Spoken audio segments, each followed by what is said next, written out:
Class 10 का linear equation two variable कर रहे हैं और इस लेक्चर में कंसेप्ट लेक्चर 1 में हम वर्ड प्रॉब्लम में स्टार्ट कर रहे हैं। ठीक है, तो वर्ड प्रॉब्लम में सबसे पहला जो टॉपिक है वो है problems on money matters. Money से रिलेटेड सारे प्रॉब्लम मैंने लिए हैं यहाँ पे, और इसमें सबसे पहला जो क्वेश्चन है वो ध्यान से देखोगे। दिया गया है 8 chairs and 5 tables for a classroom cost 10,500, यानी कि 8 चेयर और 5 टेबल अगर मैं खरीदने जाऊँ तो मुझे कितने की मिलेगा? 10,500 का। ठीक है, क्या हुआ कि 8 चेयर और 5 टेबल और अगर मैं ख़रीद रहा हूँ तो ये मुझे मिल रहा है 10,500 का। ये पहला बात बोला गया। सेकंड में अगर देखें तो बोला गया while 5 chairs and 3 table cost 6,450। 5 chair खरीदने जाऊँ और 3 टेबल खरीदने जाऊँगा तो उसको मिलेगा मुझे 6,450 रुपये में। तो find the cost of each chair and each table. हर एक चेयर और हर एक टेबल का कॉस्ट मुझे पता करना है। तो अगर मैं एक चेयर का कॉस्ट और एक टेबल का कॉस्ट अगर मैं कुछ मान लूँ तो आसानी से कैलकुलेट कर लूँगा। तो मैं क्या करता हूँ, एक चेयर के कॉस्ट को x रुपीज़ मान ले रहा हूँ और एक टेबल के कॉस्ट को y रुपीज़ मान ले रहा हूँ। तो मेरा इक्वेशन क्या बनेगा? 8x प्लस, क्योंकि एक चेयर का दाम x है तो 8 चेयर का दाम कितना हो गया? 8x हो जाएगा। एक टेबल का दाम y रुपीज़ है तो 5 टेबल का दाम 5y, तो 8x plus 5y is equal to 10,500। Same ऐसे ही क्या बनेगा? 5x plus 3y is equal to 6,450। तो दो इक्वेशन मेरे पास तैयार हो जाएगा, जो देखोगे कुछ इस तरह का होगा। अब मैं इक्वेशन को सॉल्व करना हमें पता है। यहाँ पर मैं एलिमिनेशन मेथड यूज कर रहा हूँ, इसलिए मैंने इसे 3 से मल्टीप्लाई कर दिया, इसे 5 से मल्टीप्लाई कर दिया, ताकि y का जो कोफिशिएंट है दोनों 15 हो जाए, दोनों सेम हो जाए। अब उसे क्या करेंगे? सब्ट्रैक्ट कर लेंगे। तो जब सॉल्व करेंगे तो सॉल्व करने के बाद आ जाएगा -x इक्वल टू -750, यानी कि x का वैल्यू आ गया 750। अब 750 को किसी भी इक्वेशन में पुट करके हम y की वैल्यू कैलकुलेट कर सकते हैं। तो 750 को मैंने किस में रखा है? फर्स्ट इक्वेशन में। तो फर्स्ट इक्वेशन में रखेंगे तो क्या हो जाएगा? तो 8 इंटू एक्स था तो 8 into 750 plus 5y equal to 10,500। ये 8 इंटू 750 कितना हो जाएगा? 6,000। तो 6,000 प्लस 5y इक्वल टू 10,500। तो ये क्या हो गया? तो यहाँ देखोगे 5y इज इक्वल टू, ये 6,000 है, उस साइड जाएगा माइनस में तो कितना हो जाएगा? 4,500। ये 5 मल्टीप्लाई में है, दूसरे साइड जाएगा तो डिवाइड में, तो 4,500 बाई 5, 4,500 बाई 5 यानी कितना? 900। तो x आ गया 750 और y आ गया 900। x मैंने किसको माना था? तो कॉस्ट ऑफ चेयर, यानी हर एक चेयर का कॉस्ट कितना है? 750 है। और हर एक टेबल का कॉस्ट y माना था, तो हर एक टेबल का कॉस्ट कितना है? 900 है। उससे मैं लिख दे रहा हूँ यहाँ पे cost of each chair 750 and cost of each table is equal to 900। Okay, एक और क्वेश्चन करते हैं अगला। इस क्वेश्चन को देखोगे, बोला गया है the taxi charge in A city consist of a fix charge. एक टैक्सी किस तरह का चार्ज करता है? तो एक फिक्स चार्ज करता है। ठीक है, यानी फिक्स्ड है, यानी कि आपने अगर उसे हायर किया था आपको एक फिक्स प्राइस देना ही है, आप जाओ चाहे मत जाओ। ठीक है, and the remaining depend upon the distance travel, और बाकी इस पर डिपेंड कर रहा था कि आप कितना डिस्टेंस ट्रेवल कर रहे हो, और वो किलोमीटर में डिपेंड करे, यानी कि 1 किलोमीटर जा रहा हो तो उसका कॉस्ट अलग होगा, 2 किलोमीटर जा रहा हो तो उसका कॉस्ट अलग, 3 किलोमीटर जा रहा हो तो उसका कॉस्ट अलग। ठीक है, वो पर किलोमीटर के हिसाब से पैसा ले रहा है। जैसे सपोज करो कि 1 किलोमीटर का अगर 10 रुपये ले रहा है तो 2 किलोमीटर का 20 रुपये, 10 किलोमीटर का 100 रुपये, 20 किलोमीटर का 200 रुपये। सेम इसी तरीके का कंडीशन है। ठीक है, और उसके साथ साथ वो फिक्स चार्ज तो लेगा ही। अगर एक पर्सन ट्रेवल कर रहा है 60 किलोमीटर, अगर 60 किलोमीटर जा रहा है तो 60 किलोमीटर का पैसा तो देगा ही, साथ में वो फिक्स चार्ज भी देगा, और दोनों मिलाकर वो कितना दिया है? 960 रुपये दिया। और वही पर्सन अगर 80 किलोमीटर जाता है तो फिक्स चार्ज देगा, साथ में 80 किलोमीटर का चार्ज देगा, और दोनों मिलाकर कितना दिया? 1260 रुपये दिया। तो find the fix charge and the rate पर किलोमीटर। तो मैंने यहाँ पर क्या किया, फिक्स चार्ज को मान लिया कि वो x रुपीज़ फिक्स चार्ज दे रहा है, और पर किलोमीटर के हिसाब से वो y रुपये ले रहा है, यानी टैक्सी वाला 1 किलोमीटर जाने कितना रुपये लेगा? y rupees. तो क्या होगा, जो पर्सन है वो 960 रुपये पे किया था। 960 रुपये किसके लिए पे किया? 60 किलोमीटर जाने के लिए। तो ये फिक्स चार्ज x रुपये देगा, x रुपये दे दिया, साथ में 1 किलोमीटर जाने का कॉस्ट था वाई रुपीज़, कितना किलोमीटर गया 60 किलोमीटर, तो कितना हो गया 60 वाई। तो एक्स फिक्स चार्ज और 60 किलोमीटर जाने का 60 वाई, दोनों मिलाकर उसने कितना पे किया 960। एक इक्वेशन तैयार। सेम उसी तरीके से उसका दूसरा कंडीशन देखेंगे, तो दूसरे कंडीशन में वो 80 किलोमीटर गया है, तो 1 किलोमीटर का वाई रुपीज़, तो 80 किलोमीटर का 80 वाई, और साथ में फिक्स चार्ज उसको देना ही है, तो fix charge x plus 80 y, 80 kilometre जाने का, दोनों मिलाकर वो कितना पे किया था 1260। तो कितना हो गया 1260। अब दोनों इक्वेशन को सॉल्व कर लेंगे। जब दोनों इक्वेशन को सॉल्व करोगे तो y का वैल्यू आ गया 15, और y का वैल्यू 15 फर्स्ट में सेकंड में रखकर x का वैल्यू कैलकुलेट कर लेंगे। यहाँ पर मैंने फर्स्ट में रखा है, तो फर्स्ट में रखे हैं तो क्या हो जाएगा 60 इंटू 15, एक्स प्लस 16y था तो y की जगह 15 हो गया इक्वल टू 900। 15 इंटू 60 कितना हो गया 900, तो ये 960 है। ये 900 प्लस में उस साइड जाएगा तो माइनस में, तो 960 माइनस 900 कितना 60। तो y का वैल्यू आ गया 15 और x का वैल्यू आ गया 60। x मैंने फिक्स चार्ज को माना था, तो टैक्सी का जो फिक्स चार्ज है वो कितना हो गया 60 रुपये 60 रुपीज़, और y रुपीज़ पर किलोमीटर में माना था, यानी कि हर एक किलोमीटर का y रुपीज़ दे रहा है, तो हर एक किलो y का वैल्यू कितना है 15, यानी हर एक किलोमीटर का कितना रुपये ले रहा है वो 15 रुपये, यानी cost of travelling per kilometre is equal to rupees 15। ये भी सिंपल सा क्वेश्चन था। एक और क्वेश्चन करते हैं। इस क्वेश्चन को देखोगे, बोला गया the monthly income of A and B are in the ratio of 8:7। Monthly income है किसका ए का और बी का, किस रेशियो में 8:7 में, and their expenditure are in the ratio of 19:16, और ए और बी का जो एक्सपेंड करा यानी कि जो खर्च करा है वो किस रेशियो में है 19:16 में है। तो इनकम एक अलग टर्म है, एक्सपेंडिचर एक अलग टर्म है, तो इनकम वाले को अलग वेरिएबल के साथ मानेंगे और एक्सपेंडिचर यानी जो खर्च करा उसको अलग वेरिएबल के साथ। तो इनकम जो हो गया वो 8x 7x हो जाएगा, ये मान लेते हैं, और एक्सपेंडिचर यानी जो खर्च कर रहा है तो वो अलग वेरिएबल के साथ मानना है क्योंकि अलग टर्म है, तो क्या हो जाएगा 19y और 16y। तो यहाँ पर मैंने क्या किया देखोगे, मंथली इनकम ऑफ ए को मान लिया 8x और बी के मंथली इनकम कितना हो गया 7x, क्योंकि 8:7 में दिया था इनकम के बारे में। एक्सपेंडिचर यानी खर्च के बारे में दिया था कि 19:16 है ए और बी का, तो ये तो खर्च है, ये अलग टर्म है, तो इसे मैं अलग वेरिएबल के साथ लूँगा। तो मैंने एक्सपेंडिचर को क्या ले लिया 19y और बी के एक्सपेंडिचर कितना हो गया 16y। अब बोल रहा है कि दोनों के दोनों सेव कर रहे हैं sorry, if each save 5000 per month, दोनों के दोनों 5000 पर मंथ सेव कर रहे हैं। तो सेव कैसे पता चलेगा, तो जब जितना इनकम हुआ है उसमें से अगर मैं जितना खर्च हुआ है उसको माइनस कर दूं तो हमें क्या पता चलेगा कितना सेव हुआ। इनकम में से जितना मैंने खर्च किया उसको अगर माइनस कर दूं तो कितना सेव हुआ वो पता चलेगा। तो 8x ए ने क्या किया था कमाया था, यानी इनकम है उसका, एक खर्च कितना कर रहा है 19y, तो 8x माइनस 19y क्या हो जाएगा उसका सेविंग अमाउंट हो जाएगा।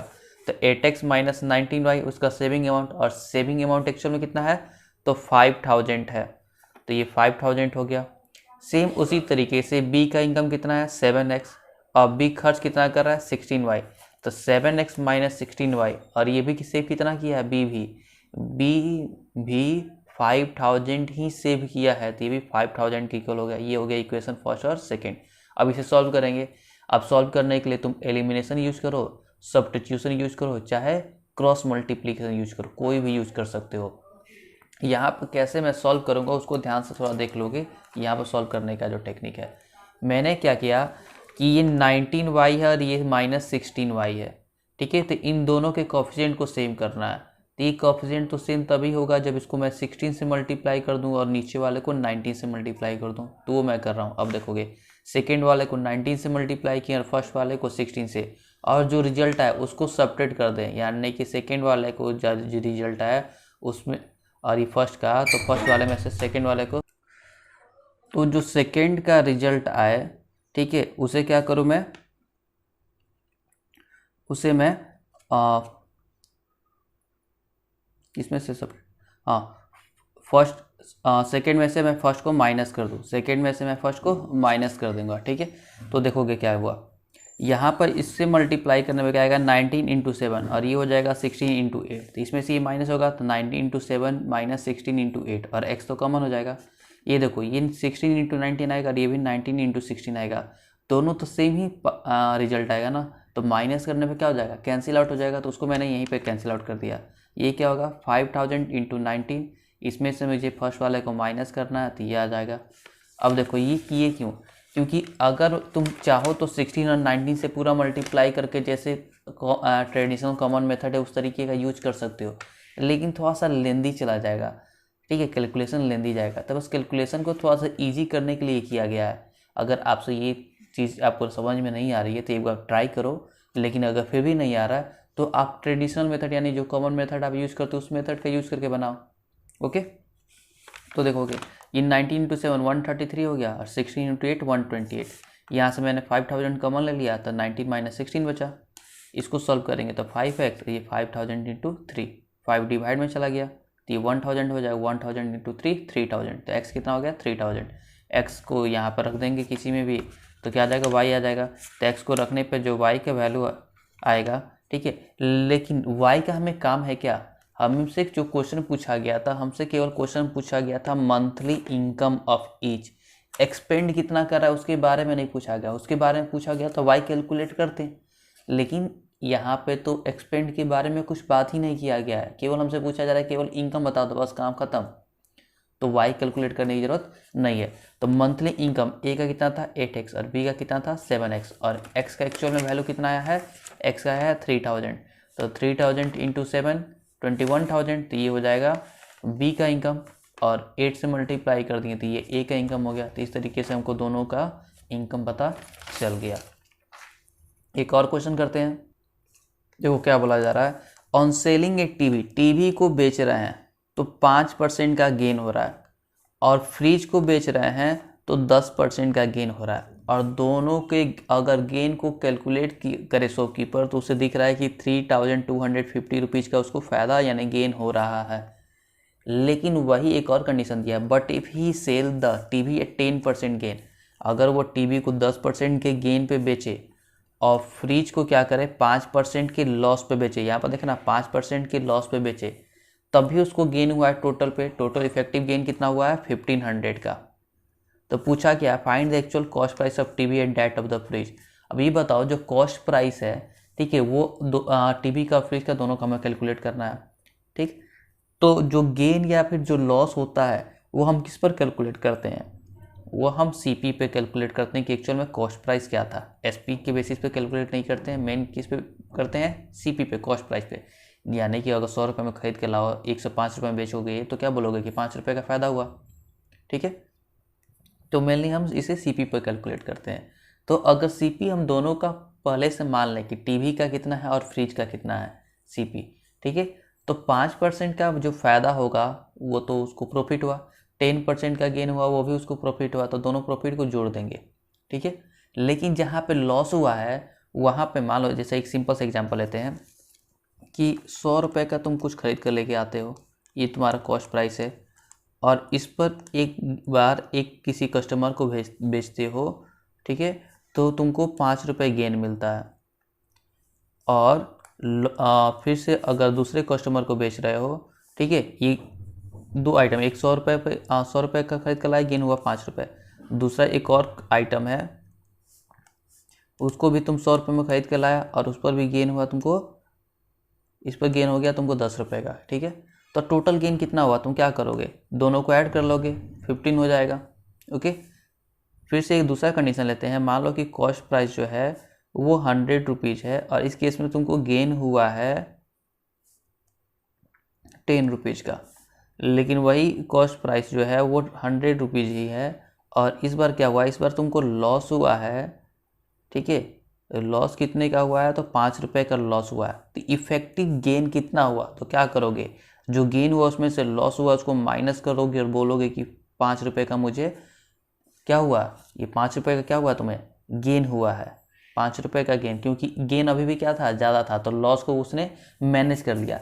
सेम यही कंडीशन यहाँ पर भी है। तो यहाँ पर मैंने क्या किया, ध्यान से देखोगे, टीवी 5% गेन पे बेच रहा था और फ्रिज 10% गेन पे। तो मैंने कॉस्ट प्राइस टीवी का मान लिया x और कॉस्ट प्राइस फ्रिज का मान लिया y। गेन कितना होगा? तो 5% किसका? तो कॉस्ट प्राइस ऑफ टीवी, तो ये गेन हो गया। सेम फ्रिज का y है, तो y यानी फ्रिज पे कितना गेन हुआ है? तो 10% का, तो ये 10% का गेन हो गया। आज दोनों गेन कैलकुलेट किया है शॉपकीपर, तो कितना का उसको फ़ायदा हो रहा? 3050। तो दोनों का मिलाकर 3050, परसेंटेज इसलिए बाई 100, ठीक है। दोनों को ऐड करेंगे तो 5x + 10y/100 = 3250। ये 5 कॉमन हो गया, इसको कैंसिल आउट करोगे तो डिवाइड में 20 होगा, 20 उस साइड चला जाएगा तो मल्टीप्लाई में हो जाएगा। सॉल्व करेंगे तो x + 2y = 65,000। ये हो गया मेरा पहला इक्वेशन। सेकेंड कंडीशन में क्या था? सेकेंड कंडीशन में देखोगे तो टीवी पे 10% का गेन हुआ है, फ्रिज पे 5% का लॉस हुआ है। तो टीवी पे 10% का गेन हो गया और लॉस हो रहा है, इस वजह से क्या किए? माइनस किए हैं। लेकिन दोनों पे इफेक्टिव मिलाकर कितना हुआ था? 1500 का हमें अभी भी गेन हो रहा था। शॉपकीपर को अभी भी 1500 का गेन हो रहा है लॉस के बावजूद भी। तो दोनों को सॉल्व कर रहे हैं। सॉल्व करने पर क्या आ गया? 10x - 5y/100 = 1500। 5 कॉमन ले लिए तो ये कैंसिल आउट करोगे 20 हो जाएगा, 20 डिवाइड में उस साइड जाएगा तो मल्टीप्लाई। तो क्या हो गया? 2x - y = 3000। ये फर्स्ट इक्वेशन और सेकेंड इक्वेशन, इन दोनों को सॉल्व करके x और y कैलकुलेट कर सकते हो। तो खुद से कैलकुलेट करोगे, यहाँ पे मैं कैलकुलेट नहीं कर रहा हूँ, ठीक है। तो जब फर्स्ट और सेकेंड को मैं सॉल्व किया तो x का वैल्यू आ गया 25,000 और y का वैल्यू आ गया 20,000। यानी टीवी का कॉस्ट कितना है? 25,000 और फ्रिज का कॉस्ट कितना है? 20,000। ओके, ये क्वेश्चन देखो, A money invested an amount 12% per annum. अगर 12% पर एनम के रेट पे सिंपल इंटरेस्ट पे दिया जा रहा है, ठीक है। अनदर अमाउंट, और एक दूसरा अमाउंट है, कितना अमाउंट हुआ हमें पता नहीं, दूसरा अमाउंट है जो 10% सिंपल इंटरेस्ट पे उसको भी इन्वेस्ट किया गया, ठीक है। दोनों को इन्वेस्ट किया गया, तो उससे जो पर्सन को मिल रहा है 1 साल बाद एनुअल इंटरेस्ट 2600 मिल रहा है, यानी केवल इंटरेस्ट 2600 रुपये का मिल रहा है। लेकिन वही अगर वह अमाउंट को चेंज कर दे, यानी कि जितना अमाउंट 12% के बेसिस पर इन्वेस्ट किया है उस अमाउंट को अब 10% के बेसिस पर कर दे और 10% वाले को 12% के हिसाब से कर दे, तो पहले से उसको 140 रुपये कम मिलेगा। 140 रुपये कम मिलना यानी कितना मिलना? 2460 रुपये मिलना, ठीक है। इसी को क्वेश्चन करते हैं। तो मान लेते हैं कि अमाउंट जो इन्वेस्ट किया था 12% के हिसाब से वो x रुपीज़ किया था और 10% के हिसाब से y रुपीज़। सिंपल इंटरेस्ट का तो फॉर्मूला पता है। सिंपल इंटरेस्ट का फॉर्मूला क्या होता है? प्रिंसिपल जो इन्वेस्ट किया गया है रेट इंटू टाइम बाई 100, ठीक है। तो इसी का यूज कर रहे हैं। देखोगे x amount, x principal amount, यानी कि ये जो अमाउंट इन्वेस्ट किया गया वो क्या है? वो प्रिंसिपल है। किस बेसिस पर किस रेट पे किया गया? तो 12%। और कितने साल के लिए? 1 साल के लिए। तो 1 साल के लिए कर रहे हैं तो into 1/100 plus y amount invest किया गया है किस रेट से? तो 10% के रेट से। कितने साल के लिए? 1 साल के लिए बाई 100। और दोनों को मिलाकर टोटल कितना मिला? 2600। इसको सॉल्व करेंगे तो क्या आ गया? ये आ जाएगा। देखोगे इसको कैंसिल आउट किए 6x/50 और ये 2 से ही कैंसिल आउट किए ताकि ये भी 50 आ जाए ताकि सॉल्व करने में आसानी हो। तो 5/50 और एलसीएम लेकर सॉल्व किया गया, ये आ गया, ठीक है। अब देखो बोला था क्या कि अमाउंट को अगर इंटरचेंज कर दिया जाए, यानी 12% के हिसाब से जो x को इन्वेस्ट किया गया था ना, अब y को इन्वेस्ट किया जाएगा। तो y को 12% के हिसाब से इन्वेस्ट करें और 10% के हिसाब से y को इन्वेस्ट किया गया था, तो अब y की जगह पर किसको इन्वेस्ट करेंगे? 10% के हिसाब से x को। अमाउंट इंटरचेंज कर देना था। तो अब इंटरेस्ट जो मिलेगा वो कितना मिला? 140 रुपये कम। तो 140 रुपये कम यानी 2460। इसे सॉल्व करेंगे तो इसे इक्वेशन बनेगा ये, और दोनों फर्स्ट और सेकंड इक्वेशन को सॉल्व करोगे तो x का वैल्यू आ जाएगा 15,000 और y का वैल्यू आ जाएगा 8,000। यानी कि 12% के हिसाब से क्या इन्वेस्ट किया गया था? 15,000 और 10% के हिसाब से 8,000, ठीक है। आई होप आपको ये समझ में आया हो, ठीक है। एक बार फिर से इस पूरे इक्वेशन को ध्यान से वीडियो को पूरा पीछे करके देख लोगे। इस क्वेश्चन को देखो, काफ़ी अच्छा क्वेश्चन है। बोला गया each one of A and B है सम मनी। ए और बी के पास कुछ पैसे हैं, कितने पैसे हमें पता नहीं है। तब हमने क्या किया, ए के पास मान लिया कि x रुपीज़ है और y के पास कितने, बी के पास कितने हैं? y rupees. ए के पास x रुपीज़ और बी के पास मैंने मान लिया y रुपीज़ है, ठीक है। अब देखो आगे, अगर ए जो है 30 रुपये दे देता है बी को, then B will have twice the money left with A. अब यहाँ तक का कंडीशन को सॉल्व करते हैं। ए कितने रुपये दे देता है? 30 रुपये बी को। तो पहला केस है when A gives 30 rupees to B, तो ए के पास कितना बचा था, ए के पास x रुपये था, x में से 30 रुपये बी को बेच दिया तो बी को दे दिया, तो क्या हुआ, ए के पास 30 रुपये तो कम हो गए और बी के पास क्या हो गया, 30 रुपये ज़्यादा हो गए। तो ये कंडीशन हो जाएगा। अब क्वेश्चन में क्या बोला था, अगर ऐसा होगा then B will have twice the money left with A, तो बी के पास जो पैसा होगा वो ए का क्या हो जाएगा, डबल हो जाएगा। ए के पास जो पैसा बचा था उसका डबल हो जाएगा। तो ये वाला तो डबल है ना इससे, तो अगर इसको 2 से मल्टीप्लाई कर देंगे तो दोनों क्या हो जाएगा, इक्वल हो जाएगा। तो मैंने इसे 2 से मल्टीप्लाई करके दोनों को इक्वेट कर दिया। दोनों को इक्वेट करने से इक्वेशन ये बन जाएगा। ठीक है, दूसरा कंडीशन पढ़ते हैं। लेकिन अगर B गिव्स 10 टू A, अगर B A को 10 रुपये देता है, B को A को क्या देता है, 10 रुपये, then A will have thrice as money as left with B, तो A के पास क्या हो जाएगा, A के पास B का 3 गुना हो जाएगा। यानी B के पास अभी जितना 10 रुपये देने के पास जो पैसा बचा है, 10 रुपये देने के बाद जो पैसा बचा है उसका 3 गुना हो जाएगा A के पास। तो दूसरा कंडीशन समझते हैं। तो B जो है 10 रुपये दे देता है A को, तो A के पास कितने रुपए हो गए, तो पहले x रुपीज़ था, अब 10 रुपये उससे मिल गया तो x प्लस 10। B के पास पहले तो y रुपीज़ था, 10 रुपये वो A को दे दिया, तो इसलिए उसके पास कितना हो गया, y माइनस 10।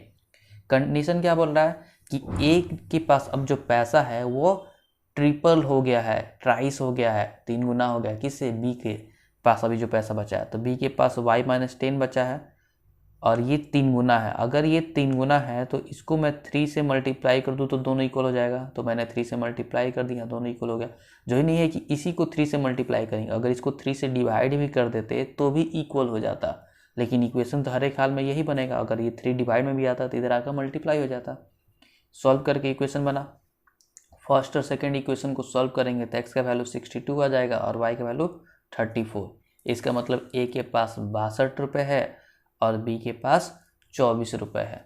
ओके, तो आई होप कि आपको ये पूरा का पूरा लेक्चर समझ में आया हो। जहाँ पर भी आपको प्रॉब्लम हो रहा हो उस लेक्चर को, उस पार्ट को दोबारा देखो। ठीक है, और फिर भी अगर कोई प्रॉब्लम है तो कमेंट सेक्शन में मेंशन करो, मैं वहाँ पर आपके डाउट को क्लियर करने की कोशिश करूँगा। Thank you.